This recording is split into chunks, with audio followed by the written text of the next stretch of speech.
कुछ हम लोग आगे बढ़े, कुछ चीजें हमारी बदली, लेकिन जब हम पीछे मुड़ करके देखते हैं तो दुनिया में हम लोग कहाँ खड़े हैं। आज बेरोजगारी चरम सीमा पर है। जो आंकड़े बताते हैं हम और आपके बीच के लोग 90% नौजवान बेरोजगार हो गया है, न नौकरी है न रोजगार है। और जब हम खबरें पढ़ते हैं तो दुख होता है कि जो देश, जिस देश के बारे में सपना दिखाया गया कि हम विश्व में सबसे आगे बढ़ रहे हैं, हम विश्व के विश्वगुरु बन जाएंगे, वहां पर नौजवानों के हाथ में नौकरी नहीं है, रोजगार नहीं है। कुछ दिनों पहले हमने आपने अखबार में पढ़ा होगा कि एक नौजवान जो अच्छी खासी उसके हाथ में डिग्री थी, वो सोचता था ये डिग्री मुझे मिल गई है, इससे मैं नौकरी हासिल कर लूंगा।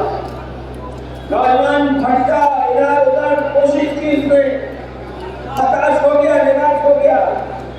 बाद में नौजवान ने अपनी डिग्री जला दी और जो सुसाइड नोट लिखा उसने लिखा कैसी डिग्रियों का क्या करूंगा मैं, क्या फायदा, जो डिग्री हमें नौकरी नहीं मिल सकती। उस नौजवान ने आत्महत्या कर दी। तो जो हमारा देश किस रास्ते पर जा रहा है।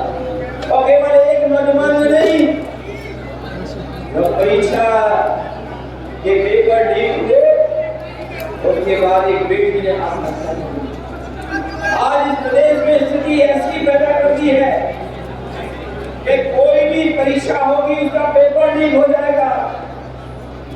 और वही एक परीक्षा का पेपर लीक नहीं हुआ है, जो हमारे पढ़ने लिखने वाले नौजवान हैं वो यहाँ होंगे कि उत्तर प्रदेश की जितनी परीक्षा हुई है सबके पेपर लीक हो गए।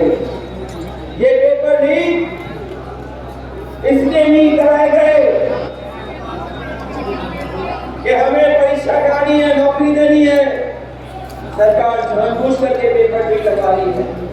और अगर सरकार सावधान होती तो जिस समय पहला पेपर लीक हुआ था उसी समय कार्रवाई हो जाती तो शायद इसमें पेपर लीक नहीं होते।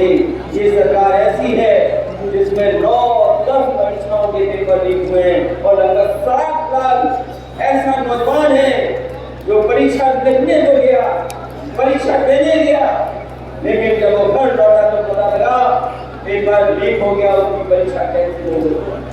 मैं बीजेपी के लोगों से कहना चाहता हूँ, अगर ये 60 लाख नौजवान और उनके परिवार के लोगों ने अगर आपके खिलाफ वोट डाल दिया तो भारतीय जनता पार्टी अपने आप निपट जाएगी, उसको कोई फंसाने वाला नहीं। मैंने कई बार कहा और फिर दोहराता हूँ कि अगर 60 लाख बच्चे जिन्होंने परीक्षा लिखी थी और पेपर लीक हो गया, उनके परिवार के 2 सदस्यों को जोड़ते हैं, माँ बाप को, तो 3 सदस्य अगर हम जोड़े 7 लाख का गुणा करते हैं 60 लाख का 3 में तो 1,80,00,000 बनता है। और यही 1,80,00,000 अगर 80 लोकसभा से हम भाग दे देंगे तो हर लोकसभा में 2,25,000 वोट भारतीय जनता पार्टी का काम हो जाए। 2,25,000 अगर एक लोकसभा में नौजवान और नौजवानों के परिवार के सदस्यों की वजह से वोट कम हो रहा है तो बताओ 80 में से सीटें कैसे मिलेंगी। ये तो नौजवान है, लेकिन इनके साथ हमारा किसान भी खड़ा है।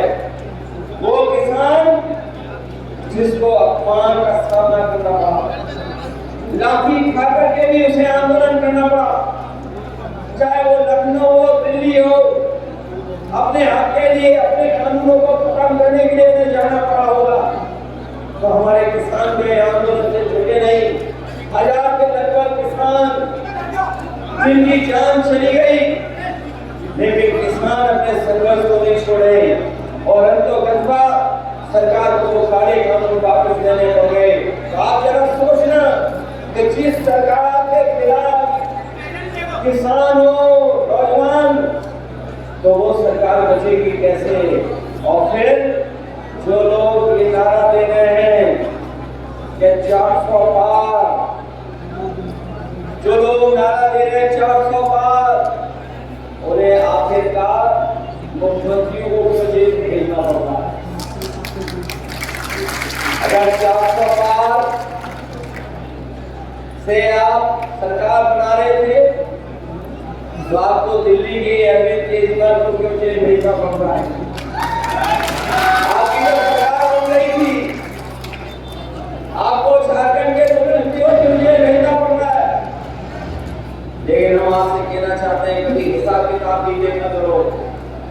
और बीजेपी से ज्यादा होशियार पार्टी कोई नहीं है। बीजेपी के से ज्यादा साजिश करने वाली पार्टी कोई नहीं है। कभी आपने देखा इलेक्ट्रॉन बॉन्ड का पैसे कैसे आया है? इलेक्ट्रॉन बॉन्ड का पैसे कैसा पहुंच गया बीजेपी के पास? जिस केस को लेकर के ये अरविंद केजरीवाल और आम पार्टी और तमाम लोगों पर सवाल खड़ा कर रहे हैं, क्या उस कंपनी के मालिक ने बीजेपी तक नहीं चलना दिया? सोचो आप, एक कंपनी बीजेपी को इलेक्ट्रॉन बॉन्ड से पैसा दे रही है, उन पे कोई कार्रवाई नहीं है, और दूसरी तरफ साजिश कर करके उसी कंपनी के माध्यम से दूसरे के खिलाफ कार्रवाई होगी और जेल भेजा जाएगा। क्या आपको नहीं दिखाई दे रहा ये सब? जिसके ऊपर एक केस नहीं, उसे झूठा केस बना करके जेल भेजा जा रहा है कि नहीं भेजा जा रहा है? और इलेक्ट्रॉन बॉन्ड केवल